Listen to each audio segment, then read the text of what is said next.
All right, we're going to kick off. I hope everyone is able to grab a snack and some coffee so you're ready to go for this one. We have about 45 minutes. We're going to do a little hands-on tutorial session.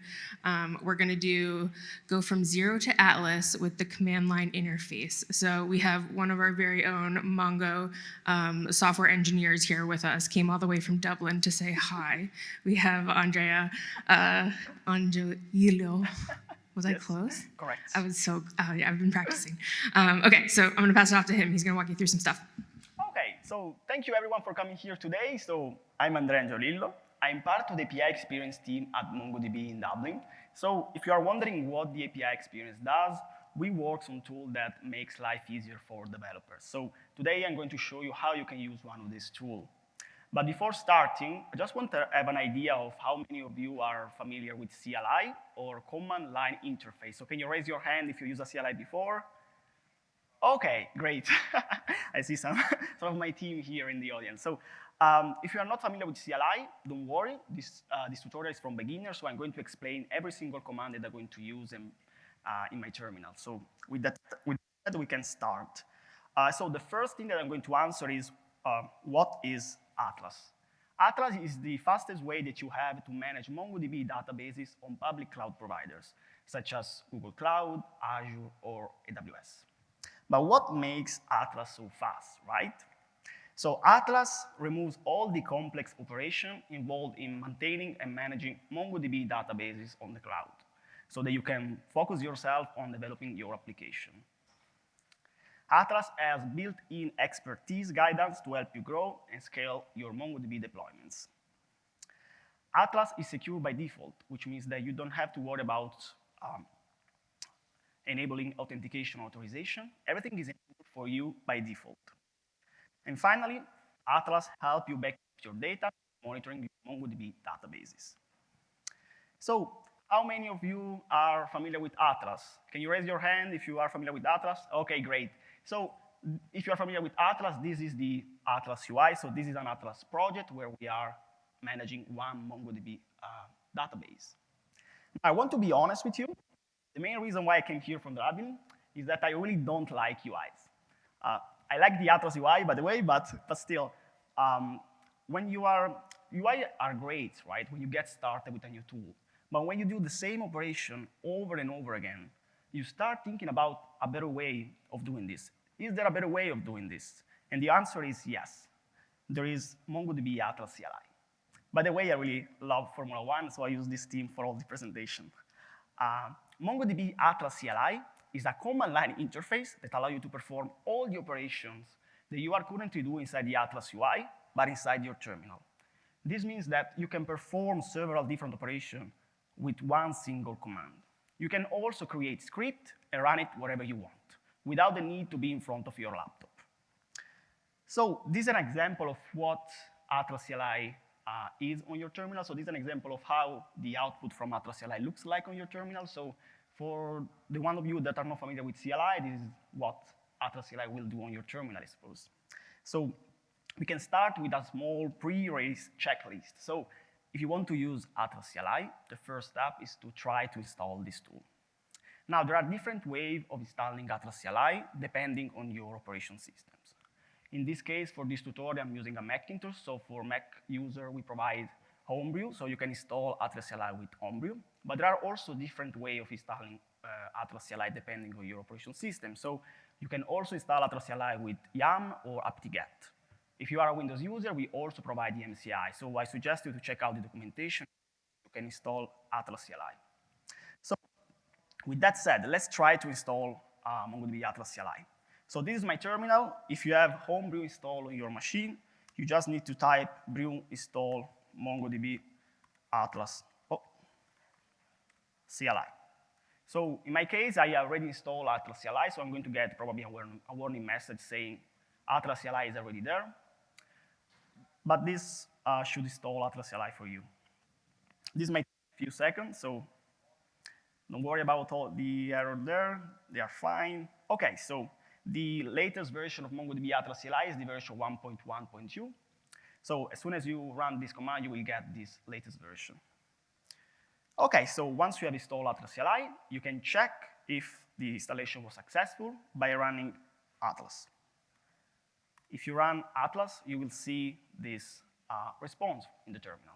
So basically here you see a list of available commands that you can run with MongoDB Atlas CLI. Today I'm going to show you how to use some of them, not all of these, because they are quite a lot. So today we are going to see how to manage cluster, how to configure Atlas CLI, how to manage database user. But I suggest you to check out the documentation if you want to find out more about all the available commands and all the available operations that you can do with Atlas CLI. Okay, so let me clean my terminal. So the first step was installing Atlas CLI. And we have seen that. Now, the next one is to configure Atlas CLI to use your Atlas account. In order to do that, you need to run one single command, which is Atlas setup. Now, this command is going to help you create your Atlas account if you don't have it. It's going to configure your Atlas CLI to work with your Atlas account. And finally, it's going to help you creating your first cluster. So let's jump into the terminal and try to run this command. So type Atlas setup. And this is going to open the browser for you. So this is the sign up page. So if you don't have an Atlas account, you should add all of your information here and then click on sign up. Now, in my case, I already have an Atlas account, so I'm going to press on login now. Let me add my credential. Once you have login or sign up in Atlas, you will get this page. This is the activation page. You need to copy and paste a one-time activation code from your terminal to this page so that you are going to allow Atlas CLI to use your Atlas account. So if we go back to the terminal, you will see here this verification code. So you need to copy this code and paste it here in the terminal. Once you have done that, you still need to click on confirm authorization. Okay, so as soon as you do that, your Atlas CLI is ready to use your Atlas account. So you can go back here, and you will see this successfully login message.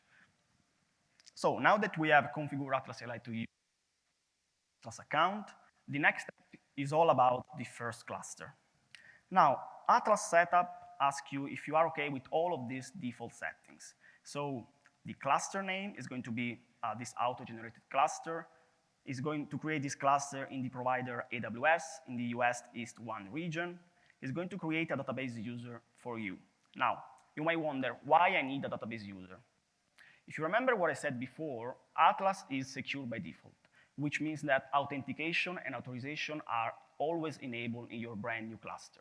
And so you need a database user to access this MongoDB database. And so here, Atlas Setups is providing you to creating this new database user. Now, you can also load sample data into your database so that you can play around with your database and try out all the MongoDB queries. And the last step is about the IP address. So when you create a new cluster in Atlas, you won't be able to access your deployments. Only the machine that are inside the Atlas access list will be able to do so. So here, Atlas CLI is automatically recognize the public IP address of my machine and is proposing to add this public IP address to the Atlas access list so that I will be able to access my MongoDB deployments. So here, if you press yes, Atlas CLI is going to create your first cluster. Keep in mind that this cluster is free forever, so you can play around with it as much as you want. Now, you can only have one free cluster per project. So keep in mind that if you run again the Atlas setup, you might get an error message. So if you are not OK with these default settings, you can always press no. And here, Atlas CLI is asking you to provide the information about your first cluster. So here, for the cluster name, I can provide a different name. Or I can always press enter and use the default value inside the bracket. Okay, now you can select the provider. You can select the region. You can decide if you want to load simple data into your cluster. Again, this is for you to have some data inside your MongoDB database to play around with it. Next step is all about the database username. So if you press enter here, Atlas CLI is going to create a database user with the username class 0889. So I'm OK with that. And the same for the database user password. If you press enter here, Atlas CLI will auto-generate the password for you. And now the last step is about the Atlas access list. So I'm okay in adding my public IP address to the Atlas access list so that I will be able to access my deployment. So I press enter. So the last question is about, are you ready to create your first cluster? And the answer is yes. Okay, so now this is creating our first cluster for us. So we can check out this operation inside the UI, right? So we can go inside our Atlas account.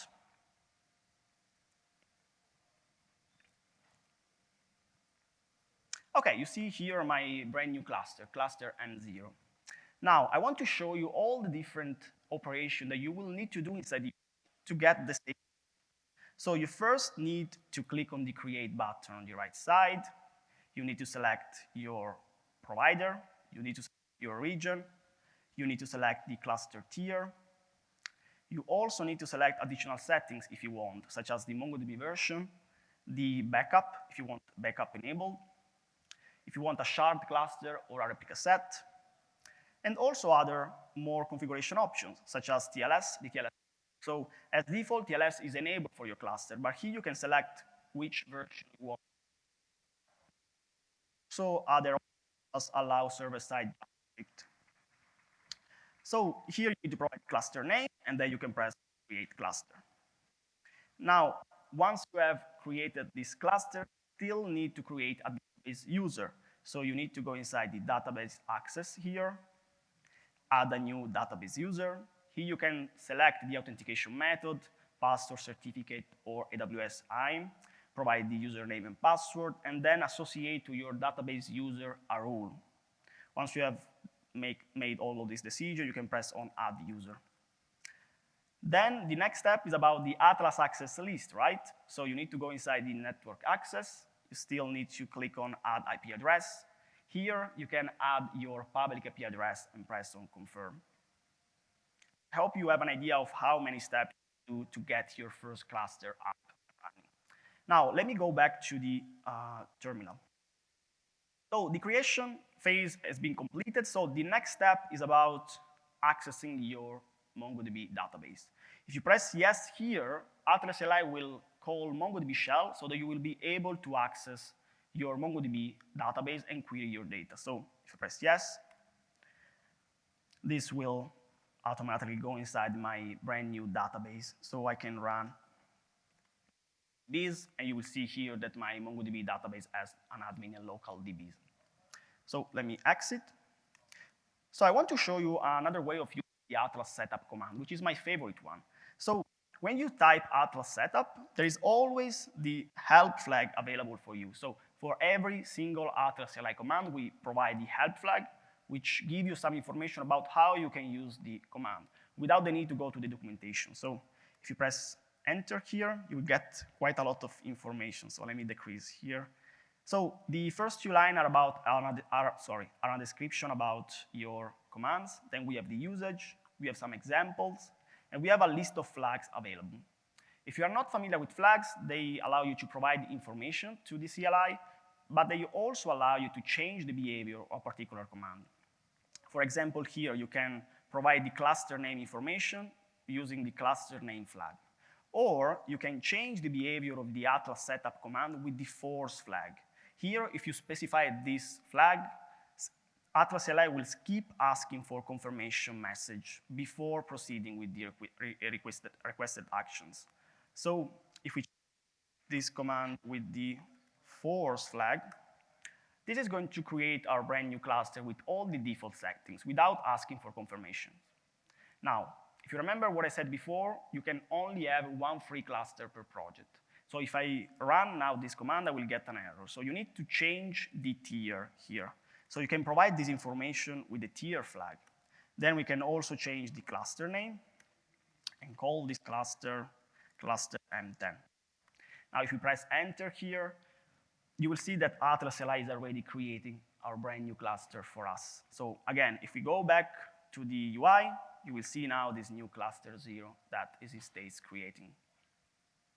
Okay, so you don't need to wait here. You can always press Ctrl+C, and your cluster is still here that in states creating. So don't worry about it. You can always stop a process here.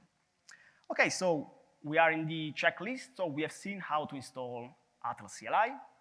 We have seen how to use Atlas Setup to configure your Atlas CLI.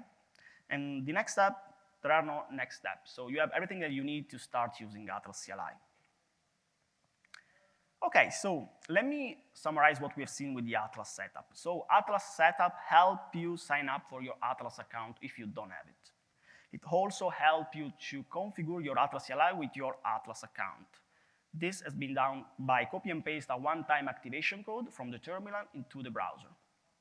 Keep in mind that this flow has one limitation. So every 12 hours, the token that Atlas CLI will get back from Atlas will expire. So you will need again to run Atlas Setup or Atlas Login to configure again your Atlas CLI. Now there is another option which doesn't have any limitation, and I'm going to show you in a few seconds. Now, we have also seen how Atlas Setup is fast and simple and allow you to create quite quickly your first cluster. We have also seen how Atlas Setups can be used in an interactive way and also with flags. And finally, Atlas Setup is everything you need to start with Atlas, Atlas CLI, and also MongoDB. Okay, so let me show you the other way that you have to configure Atlas CLI, which doesn't have any limitations. So Atlas CLI uses in the backend the public API of Atlas, which perform authentication and authorization through programmatic API keys and also through rules-based access control. So which means that you need to create a brand new pair of keys, and then you also need to associate to your keys a particular rule at the organization or project level. Now, an example of organization rule is the organization owner, which basically allow you to perform all the operation that we have for all the projects inside your organization. But you can also have the project owner rule, which basically allow you to perform all the available action for only a specific project. You also have the project read-only, which allow you to read only the resources inside a particular project. Now, one best practice here is to restrict the usage of your API keys to only the machines that are allowed to use it. So keep that in mind that you can also do that inside Atlas. So let's go inside the terminal and see how we can configure Atlas CLI with programmatic API keys. So you need to run atlas config init. Now, if you run this command, you will see that Atlas CLI is expecting for this public API key, right? Now, I'm going to show you how to get this information in a few seconds, but if you are not familiar with this concept, you can always provide the question mark, and here you are going to get some help, right? So we provide you a documentation that explains you how you can use public API and how you can get them to configure Atlas CLI. So let's go inside the browser and see how you can get your public and private API keys. So you need to go inside your project. You need to press on Access Manager, press on Organization Access. Here you will see API keys. I have a lot of keys here for all the time that I tried this demo. Anyway, you need to press on Create API Key in the right corner here. And here you need to associate to your keys a description. So let me add Andrea's key. And here is where you need to decide which rule you want to associate to your keys. Keep in mind that the organization owner is the most powerful rule that you can associate to your keys. Once you have selected the organization owner rule, you can press on Next. So here you get all your keys. Now, you just need to copy and paste this information inside the terminal. The next one is about the private, so you just need to do the same here. Once you have done this operation, you can also select the default output format for Atlas CLI. We provide you plain text or JSON. I'm going to select plain text for now. And there is it. I mean, you have just configured Atlas CLI to use the programmatic API keys. So keep in mind that as soon as you press on Done here, you won't be able to access your private API keys. So keep in mind that you need to store it in a safe place, I suppose. If you lose your private key, you need to recreate your API keys. Okay. So let me just go inside my project, and let me clean my terminal. So we can continue with the presentation. Okay, so the next slide is all about profiles.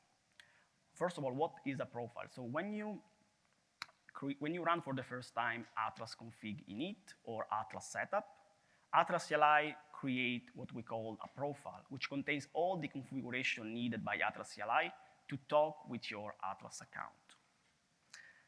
Now, you also have an handy default profile. So all the time that you run an Atlas CLI commands, Atlas CLI will use all the information inside the default profile, which is basically the profile that is going to be used all the time if you don't provide additional information such as the project ID flag or the organization ID flag.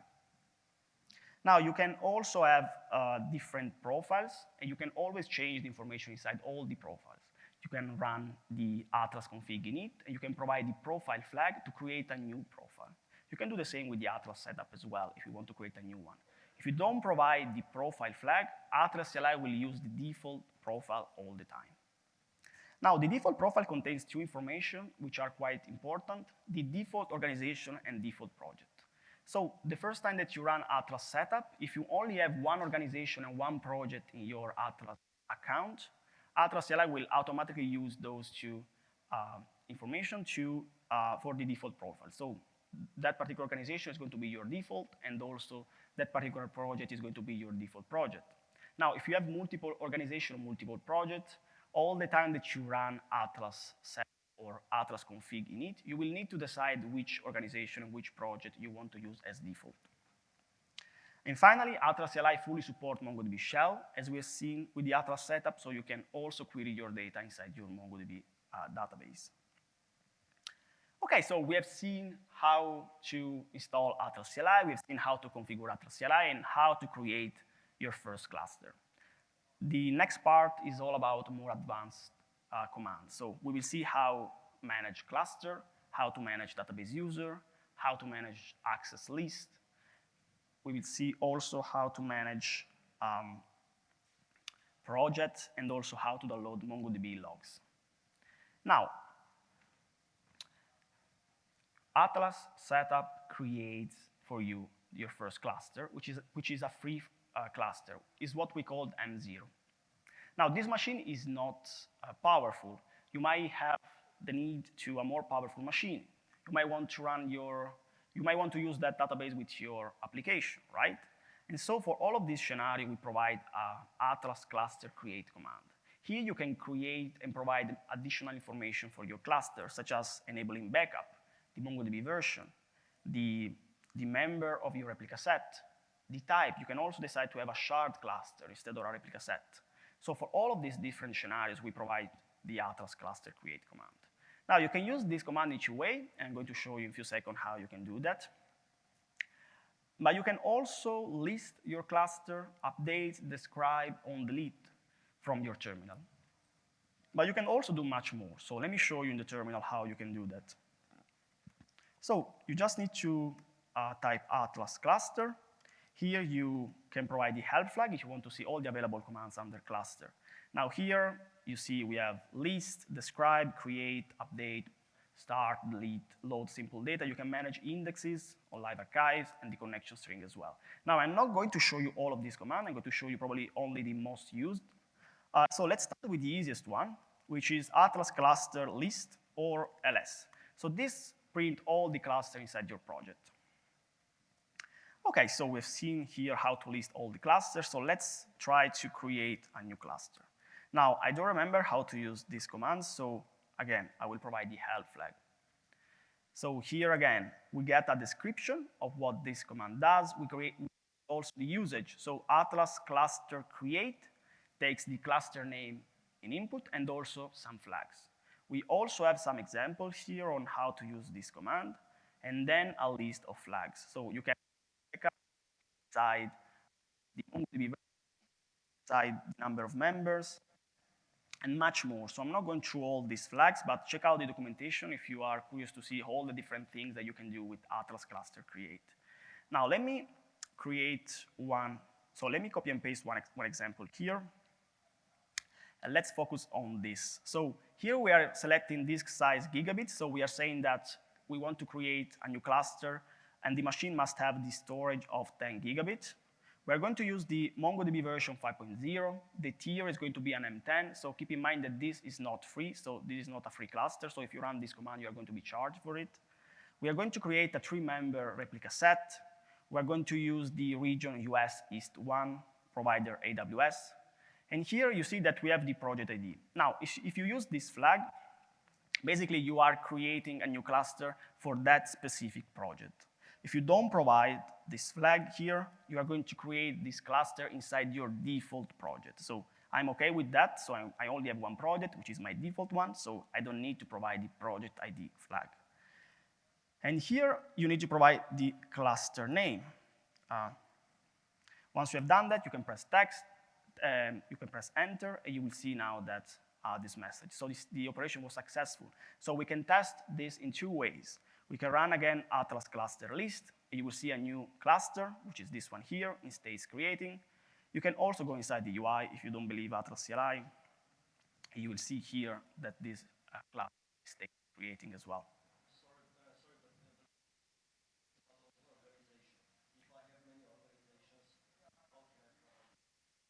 So the Q&A question is at the end. Question for the end. But yeah, that's a great question. We will go through that, okay? Okay, so there is also another way of using the Atlas cluster create command, and this use a configuration file. So in order to get a configuration file, we need to use another command. So let me first list all my cluster. Now, let's say that I'm interested in this cluster. So here, I need to type Atlas cluster get, and this one is going to give me back a description of my cluster. Now, this output is quite similar to the list command, right? So you might wonder, what's the story of this command, right?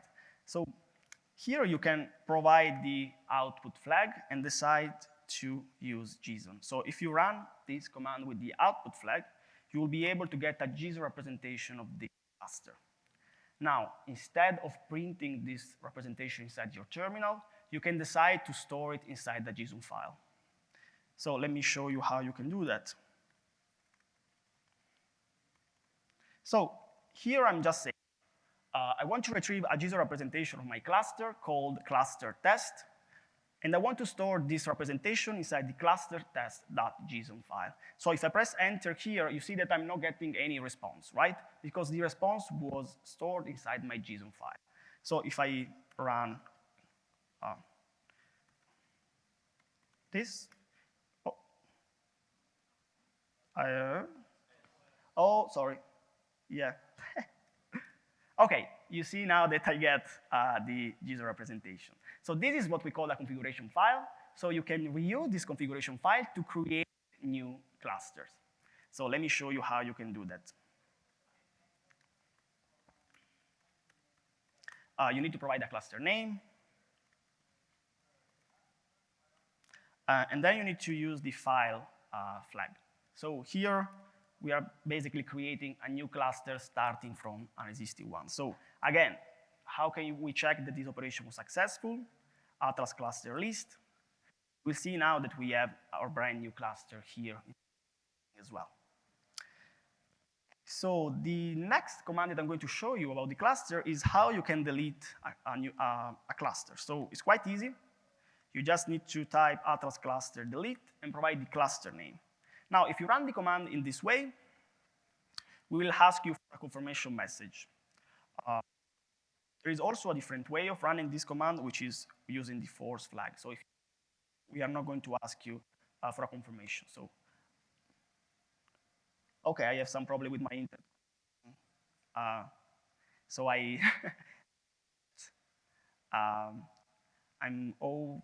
hopefully this is going to work, but no, it's not seeing any internet connection.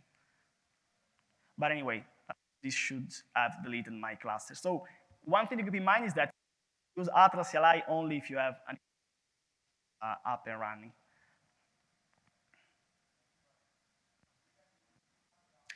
Just 1 second here. I'm going to, can you stop sharing? Because I'm going to restart my laptop to see if I can get an internet connection.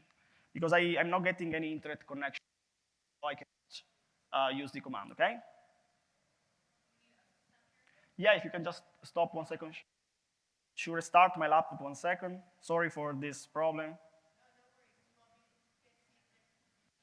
Oh, I got the same problem before, and I just need to restart my laptop, and after that, we're going to get Wi-Fi connections. So it should be quite fast. Yeah. Yeah.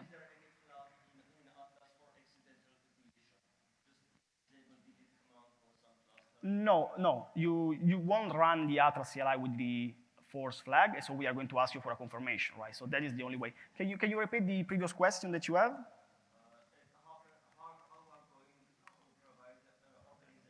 So there is an organization ID flag that you can use. So you just need to provide organization and then provide the organization ID inside your command, and you can do that.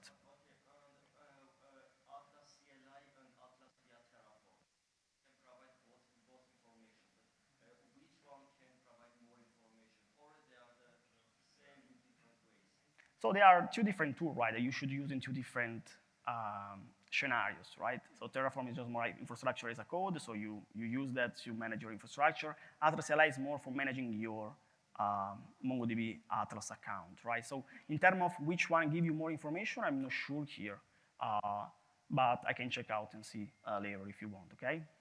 But in general, there are two tools that you should those two tools in two different scenarios. Terraform for infrastructure as a code, so if you need to manage your infrastructure. Atlas CLI if you want to add something inside your script, or you want to manage your Atlas account inside your terminal, okay?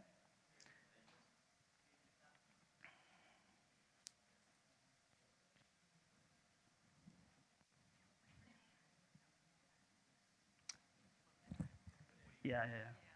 Oh, don't worry, I noticed that.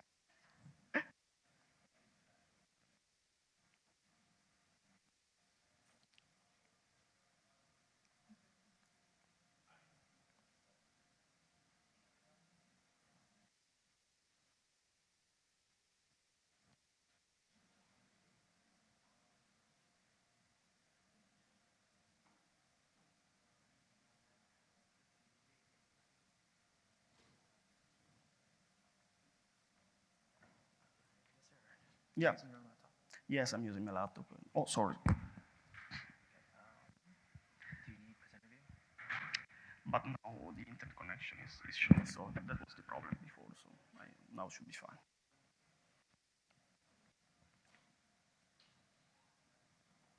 Oh, yeah, I know, no, no. I already select this.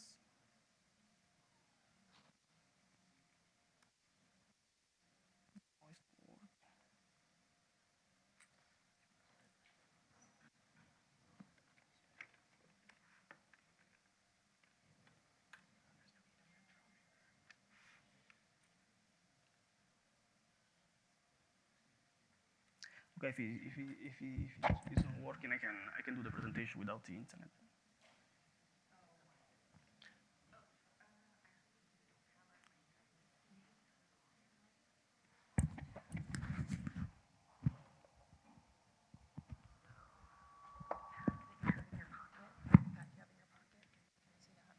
Yep.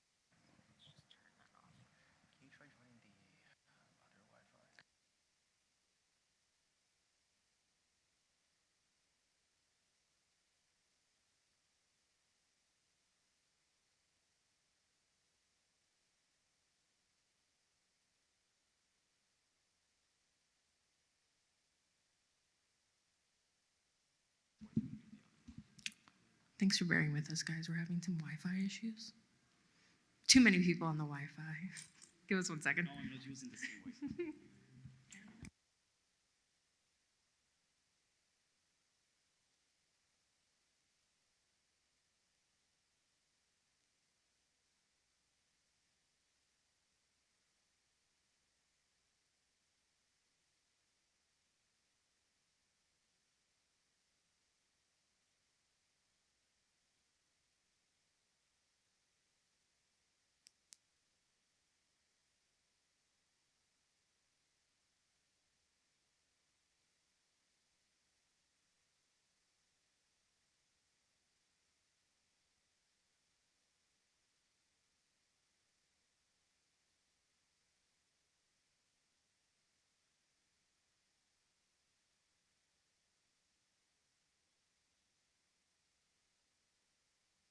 Thank you very much. Okay, we are ready. Sorry for the problem. I was unable to get the internet, so you need the internet connection to use Atlas CLI. Keep that in mind. Okay, so we have seen how to manage cluster. Can you? Oh,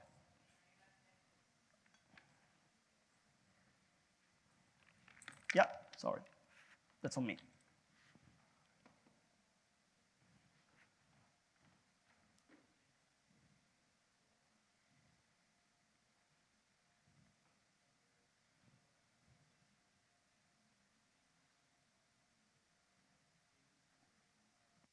I don't know what is happening. This is what I see. Maybe I just, yeah. Okay, finally. Okay, so the next step is about how you can manage database users. So if you remember, Atlas setup create a database user for you. Now, that database user has the admin role, which means that can access all the collections inside your MongoDB database. Now, there are some scenarios where you want to limit particular action that a database user can do, right? And for those scenarios, we provide you the Atlas DB user create command. Here you can provide a rule that basically tell to Atlas CLI which action that particular database user can do. But you can also list, update, delete, and describe new database users. So let's jump into the terminal. Oh, sorry, you were taking a picture, so I will leave. Okay, so here, Atlas, let me increase my font.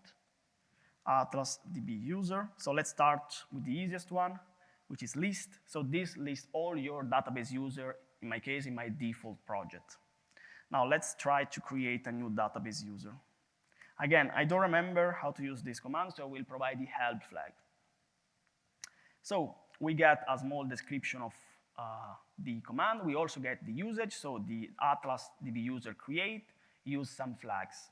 Now, as you can see, we have also some example of how to use this command. And we have also a list of available flags. So for example, delete DB user after a certain amount of time with the delete after. You can provide the username, you can provide the password, you can provide the role, you can also provide the scope as well. So let me try to use one of the examples here.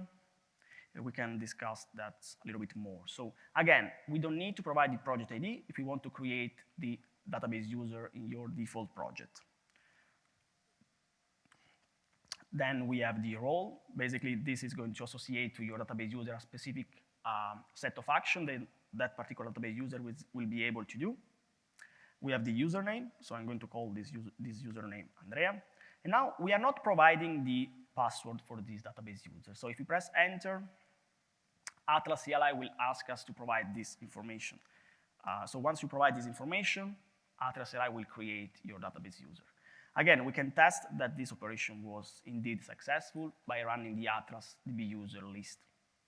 And you see here my brand new database user. Now, we can also get this user if we want. And as we have seen before, we can use the output flag to get a JSON representation of this user. Now, there are some scenarios where you don't care about all this data, right? You only care about one specific field, for example. So let's say that I just want to get back the value associated to the username. So I can run the output flag with JSON path. So I'm not sure if you are familiar with JSON path, but it's a way to query your JSON. So here, for example, I'm just saying, I just want to retrieve my username. And if I press enter, you see that I only get the username associated to this user. Now, JSON path is not the only query language that we provide you to go through the response. We also provide Go template, if you're more familiar with that language. Now, we provide some example in the documentation, so go and check out the documentation, but you will find JSON path super easy to find and to use. So, okay, we've seen how we can get our user. Let's see now how we can delete the user. So it's really similar to the cluster. So here you can press yes, and we have just deleted our DB user. So again, we can test again with the list command if we want, and you will see that Andrea is not there anymore. Okay, so we have seen how to manage cluster. We have seen how to manage database user. The next step is about access list. If you remember what I said before, Atlas is secure by default, which means that you won't be able to access your deployments if you don't have the public IP address of your machine inside the Atlas access list. And so there are some scenarios where you want to add, for example, a CIDR block inside the Atlas access list or an AWS security group. For those scenarios, we provide you the Atlas access list create command. Now, again, you can list, describe, and delete entry into the Atlas access list. So let's go into the terminal and see how you can do that.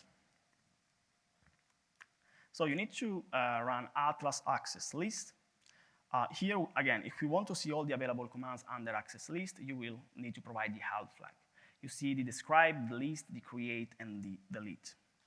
Okay, so let's start again from the easiest one, the list. And here you see all my entries of the Atlas access list for my default project. Now, let's see how we can create a new entry. So again, here we get a small description, the usage, so we need to provide an entry and also some optional flags. We have an example here, they use the flag current IP. So basically, if you use the current IP flag, Atlas CLI will automatically get the public IP of your machine to add it inside the Atlas access list. But there are also other flags available, such as the comment, the delete after, which basically will delete the entry after a certain amount of time, and also other flags, such as the type. The type, the default value of type is the IP address, but this value can also be CIDR block or AWS security group. Okay, so let's try to run this command. Okay, so I'm just trying to add this entry here, and that's it. So we have just added a new entry to the Atlas access list. So again, we can run list, and you will see this brand new entry here. Now, we can get this entry. And just to give you another example of using JSON path, here you need to provide output with JSON path and provide your query that can be, for example, the group ID. So here is how easy it is to just get what you want from the response of Atlas CLI. And finally, you can, as you can imagine, delete an entry inside your Atlas access list. So you can type delete and provide the force flag as well. Okay, so let's continue with the presentation here. So we have seen how to manage access list. The next step is about managing project. So you can perform, again, kind of the same operation, create, list, describe, delete project as well. There is also much more under project, and I suggest you to check out by yourself all the available commands under project. So let's go inside the terminal and try again this command. So as always, we can always try to use the Atlas project list. And this lists all my projects, so I only have one project, so this was expected. Now we can also create a new project by providing the project name here. Oh. This will create a brand new project for us. So again, we can write Atlas project list, or we can go inside the UI to see if this operation was successful. Okay, so let me show you also how you can get a new project. Now, if I first type list here and I try to run the get project with the name of the project, I'm going to get an error, and I just want to show you why. So Atlas CLI, again, use the public API of Atlas in the backend. So here, the error message is saying that Atlas CLI is trying to call this particular endpoint, and it got like an invalid group ID. So the get command is expecting here an ID instead of a project name. So if we try to run this command with the project ID, you will see now that we get a response.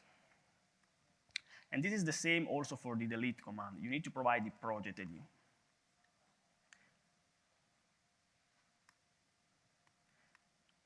Okay, so we can list again the project to see if the project was deleted. Okay, so the next part is about the download logs. So you can also download logs with Atlas CLI.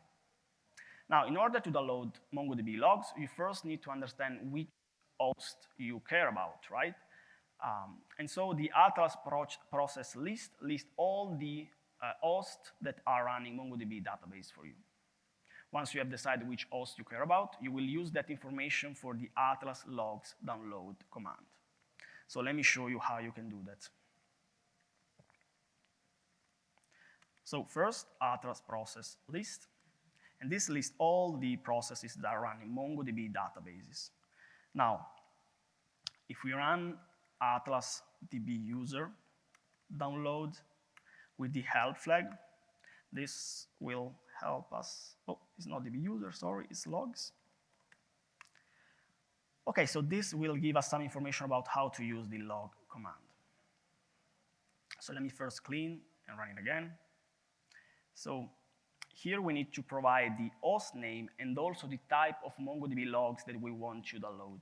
So we have the MongoDB, the Mongos, and much more. So you can run this command and try out with all of these different logs. But there are also some flags available, so you can decide to provide a start and end period of time for your logs. You can also use the force flag to override the destination file, or you can also provide the out flag for the file name. Okay, so we need to provide the host name and also the type of MongoDB logs that we want to download. So first, we need to, again, get the host name. So the host name is this part of the string without the port number. Then we need to run the Atlas log download and provide this information. So we need to provide the host name. And then we also need to decide which log we want to download. So I'm going to download the MongoDB log. Keep in mind that if you try to download log for a free cluster, an M0 cluster, you won't be able to do that. So you will get an error message.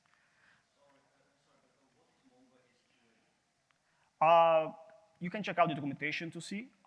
Honestly, I'm not familiar with that particular logs, but you will find a description of that log on the documentation of this command. Okay, so when you run this command, you will see that now we have downloaded the MongoDB log. Okay, so the next part of this presentation is about how you can use MongoDB Atlas CLI inside a script. Now here, I'm assuming that you will run the script inside a Linux machine. And so all the 5 steps here are basically allowing you to use apt-get to install Atlas CLI. Now, there are a few steps here because you need to add the private MongoDB repository in order to use the apt-get to install Atlas CLI. So I didn't know all of these steps, so I just copy and paste all of them from the documentation. So you can do the same. But the idea here is that eventually you will be able to run a sudo apt-get install MongoDB Atlas CLI. Once you have installed Atlas CLI, you will be able to configure Atlas CLI. Now, we have seen today that there are 2 ways of configuring Atlas CLI. One is by running Atlas setup, and the other one is by running Atlas config init. Now, there is a third way. You can provide the public IP and private key information through variable. So here I'm defining MongoDB public IP key, and I'm providing my public key.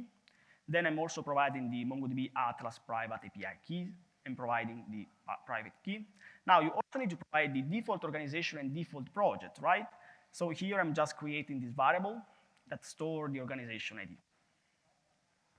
Then I also need to provide the default project. But here, instead of providing the project ID, I'm running Atlas CLI to create a project for this particular script. So here I'm running Atlas project create, providing a project name, and then I'm selecting the ID of this project with JSON path.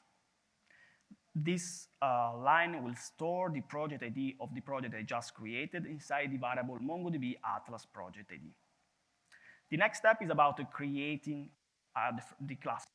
So I'm running Atlas setup with the force flag, as we've seen today, with the tier flag, and also providing the cluster name as well. Now I'm storing the output of this command inside the setup variable. And the reason being is that the setup command will print the MongoDB shell inside.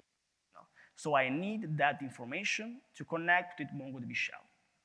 So the next step is about extracting the MongoDB connection string from the setup output. Then I will connect with MongoDB shell and add some data inside my MongoDB database, which are inside the data food.json. After that, we have a cluster up and running, so you have some to do here. You need to configure your application to use this brand new cluster, so you can use the MongoDB shell connection string to do so. And then if you want, you can run some test scenarios with your applications. After you run your test, now there is the cleanup phase. You need first to delete the cluster, and then you need to wait for this operation to complete. Here you need to run a different command, which is the Atlas cluster watch. This command will help you waiting for the previous command to complete. So once the watch command is completed, that means that the deletion of your cluster was completed as well. And you need to wait for the deletion of your cluster because otherwise you won't be able to delete your project. So as long as there are some projects running on your project, you won't be able to delete the project. And finally, I'm just deleting the project, Atlas project delete, and I'm providing the project ID here. Okay, so some highlights of what we have seen today. So we've seen how to install MongoDB Atlas CLI, how to configure this tool. We have also seen Atlas setup help you to create a new Atlas account, configure, to use your Atlas, so create your first cluster. And finally, we have seen some most such as manage your cluster with Atlas CLI, how to manage database user, how to manage access list, and also how to download MongoDB logs with Atlas CLI. And I also gave you some tricks such as JSON output or how to create programmatic API keys.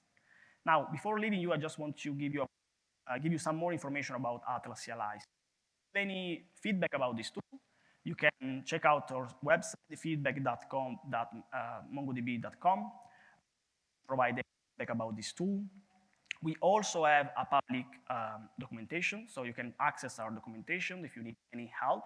I'm going to show you in a few seconds this documentation.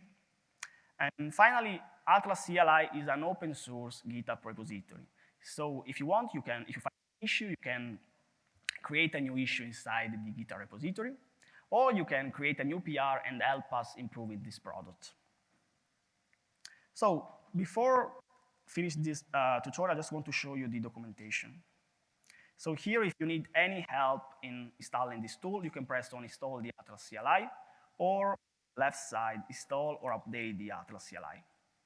Here you can install with Homebrew, YAM, apt-get, or you can download always the binary.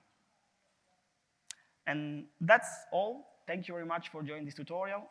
If you have any question, feel free to ask him, but you will find me at the third floor to the developer tool stand. If you need any help with Atlas CLI, installing the tool or running any commands, okay? Thank you.